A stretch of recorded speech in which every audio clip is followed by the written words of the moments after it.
Thanks, Stuart, after Saturday, any points and bruises?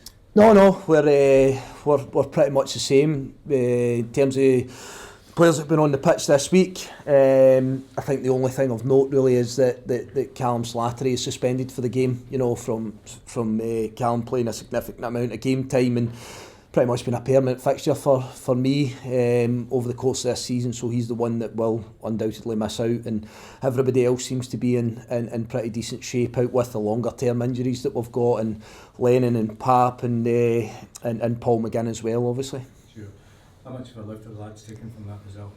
I think you always do. I think if we go to try and win games of football, of course, I say this all the time, we're not there just fully intent in trying to get a point in the game, but I think sometimes there are scenarios where you play against such a good side and their home turf and their home patch, then it becomes a very good point. There's no question about that against Celtic. I spoke after the game, and I'm still very consistent with this, that I think it shows an unbelievable togetherness in the group that we have. I think it shows that the players are very much working towards trying to fulfil what they possibly can in their level of ability at this football club, and to try and amass as many points. I think everybody could see that on Saturday. That was clear for all to see, and it's just now that bit that we have to take that on. So yeah, use it as a catalyst. That is a real positive result. What is a real strong defensive performance from us. We understand that our ball possession was low, but I spoke about that again before the game. We knew that was going to be the case, and I think naturally in a lot of other games of football in the league, then without trying extra hard, that you do have more ball possession, you do have more final third entries, crosses into the box, etc. So it then just becomes that little layer on that. We want to keep the same defensive organisation, concentration that we had throughout the game, and we have to go and try and add a little bit to that, especially playing at home. We have to go and try and make sure that we carry more of a threat more consistently during the game than what we did at Celtic Park. But I also said that the game at Celtic Park always feels like something different, and it's about trying to formulate that plan that can get you, a points of success for Motherwell going to Celtic Park. Of course it is, don't shy behind that. 3 points is absolutely phenomenal if you go to a place like that and get it. But we just have to make sure that we can add the layers on this week and try and put ourselves in a position where we create more chances and we put a little bit of pressure on ourselves, that when those chances come, that we're able to convert them. So the message to the players then, right, okay, great result at Celtic Park, but let's follow that up. Yeah, that's undoubtedly the message. I spoke about that straight after the game. I always speak to the players straight after the game. I know a lot of people maybe leave that for a spell and come back in and speak, or maybe leave it to a day or so after the game or whatever until things have settled. I'm always one for speaking to the players straight after the game, whatever the outcome of the game is, good, bad or indifferent. And that was the clearest message I could put across to them. But it comes across because I've got so much belief in them. It comes across because I have seen them perform so well for a large period of time. It goes said that this minute in time that we don't find ourselves on the run that we would want to be on. I get that, but it was almost just that reassurance from me to them that I absolutely believe in them. We need them to believe in themselves. They've showed that togetherness that I've alluded to already. But it's now with that view of we get to look at the next game and we get to look at this next string. I think it's 8 games between now and the break. It's going to be demanding, it's going to be really tough, and it's going to stretch our squad.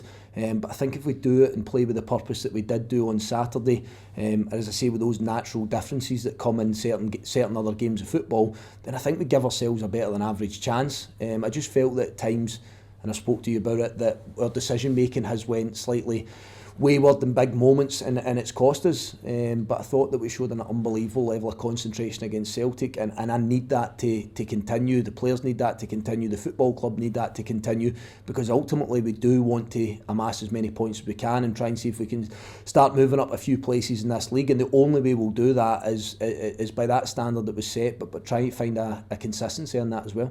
Certainly togetherness here, Stuart. Have you noticed though visible difference in the mood of the players after that result? None whatsoever. No, I need to say that. I think people imagine that we've lost a few games, that people are coming into this football club doom and gloom. I need to stress the feel about the place with the players. I need to stress the feel about the place with myself and the staff. I have an unbelievable trust in the group of staff that I've got at the football club. I have an unbelievable trust in the players. I can't speak on behalf of everybody else, but certainly the impression I get is that that's reciprocated towards myself and the staff from the players, and it's not that false hope, it's not that false feeling of we're just going to back each other through tough times, and we'll try and prove a point to you guys when we're in front of a camera, we've got a microphone in front of us. It absolutely isn't that. I've experienced good and bad times, and this football club is joined up. This football club is in a place where we believe that we can do pretty well in this league. We believe that we can win games of football, and even in the weeks leading up to Celtic game, at no point have I ever seen a poor mentality, guys not being receptive to what their job is and what their work is, but we just simply found ourselves in certain moments where we've switched off and it's cost us, but you know what, I'll always drive that standard that we get it right in training, which ultimately takes us to a game on a Saturday or a midweek game, and we're forcing that issue to try and make sure that we get the win that we desire and the win that we want. But no, I think you could have spent any day in at this football club over this last number of weeks or couple of months, and you would have felt the exact same. So obviously it was another good comeback on Saturday. You've come from behind a couple of times to get a draw. It's been a while since you took the lead in the game, obviously, since the last one. How do you get the players into that kind of mindset where you kind of take the initiative from the start and get into that situation where you hopefully can take the lead? There's no have you got a magic wand that I can borrow? It's genuinely a situation. I'm thinking straight off the top of my head in the last sort of 9 games, if you want to break it down to 9 games or so, you could maybe even include the Celtic game in there, that we've had by far the best chance or chances before we've conceded a goal. So I would be more concerned if, I'm thinking about 2 or 3, one against Hearts, one against Kilmarnock, a real good chance with Blair Spittle, with Joe Hart racing off his line as well, which might have been the best chance at that point in the game. I'm trying to rack my brain, but it might have been the best chance to take the lead and score the first goal. I look at those situations and I start to think to myself, it's a greater issue if we're not creating them and we don't have those opportunities. But very simply, we then need to show the composure to try and give ourselves a lead, because you're absolutely right. The mindset that comes with scoring the first goal is pretty remarkable. I know I keep going back to when we've been on real good runs, but on those good runs we've generally taken the lead in the game. We've got on those in front, and we've shown that we're a good team when we have something to hold on to, something to sort of cling on to. And just at this minute in time, we've not converted those kind of glaring chances or really good chances that have come our way in stages of the game. And there is no magic wand, there is no magic formula to that, other than keep putting yourself in a position, make sure you start games at a real good intensity, make sure you understand what you think that your team can do to influence the opposition, and it just becomes that bit repetition for me.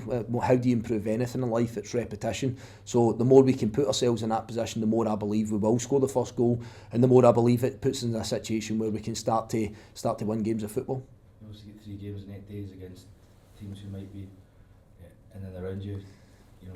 Is that something that you think about at this stage as well? You've got to look at it over that 3-game period, or do you just totally focus on the one? I really do focus on the one. I know the fixtures that are coming up, I understand the games that are coming up, but I've heard things in the past in cup games and going to Celtic Park, and it's kind of like, well, we know we're not going to win this one, so let's just save ourselves and we'll go on to the next game, or resting players, trying to reinvent things during cup games where you're saying, well, it's okay, it's the Scottish Cup or it's the League Cup, and we'll start to focus on the league.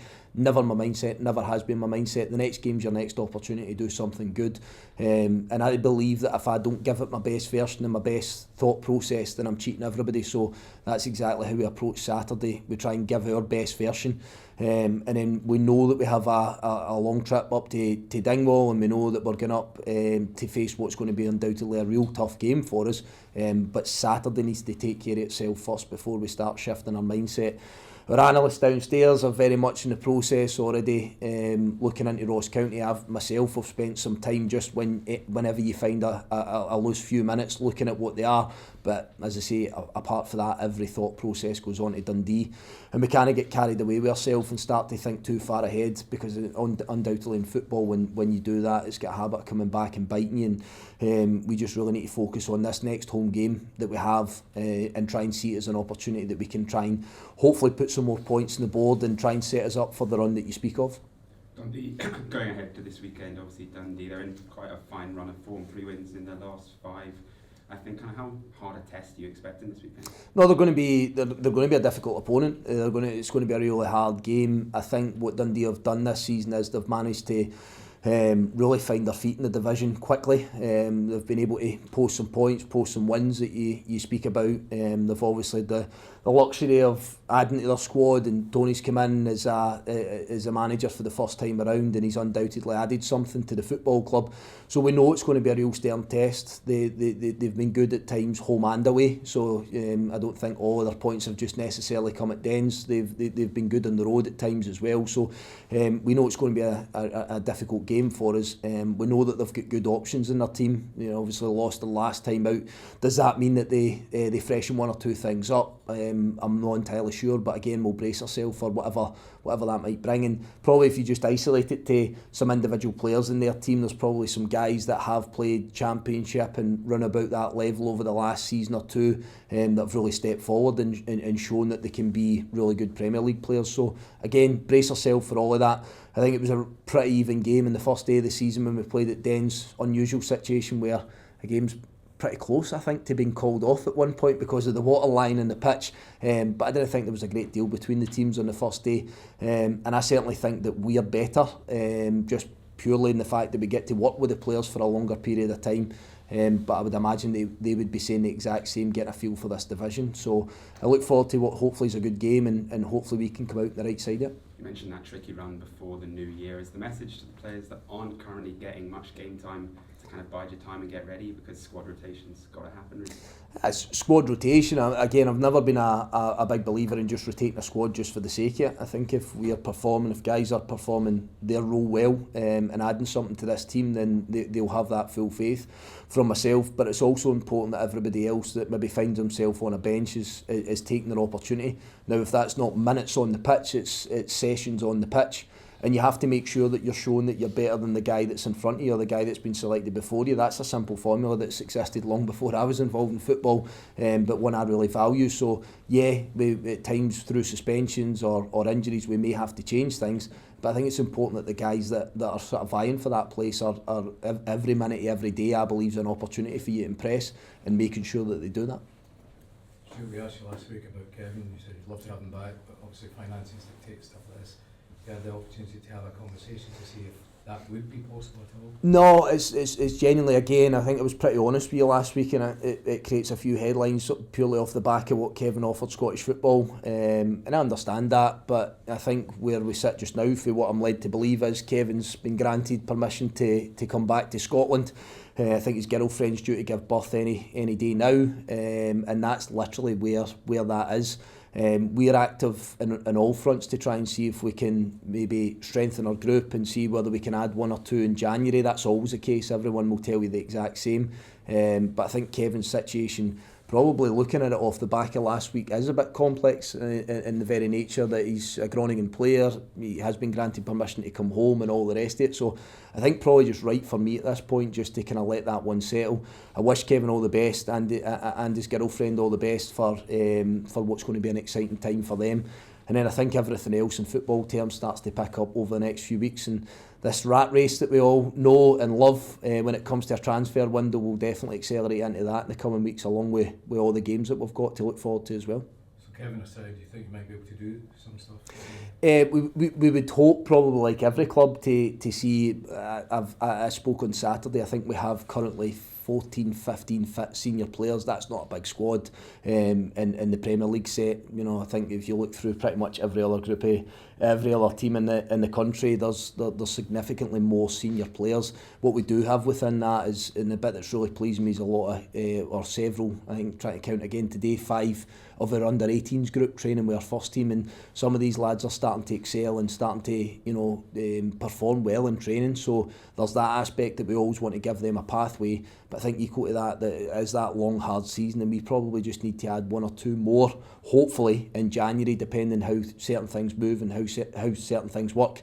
But I would love to think that we could maybe add another 1 or 2 in there just to strengthen those numbers.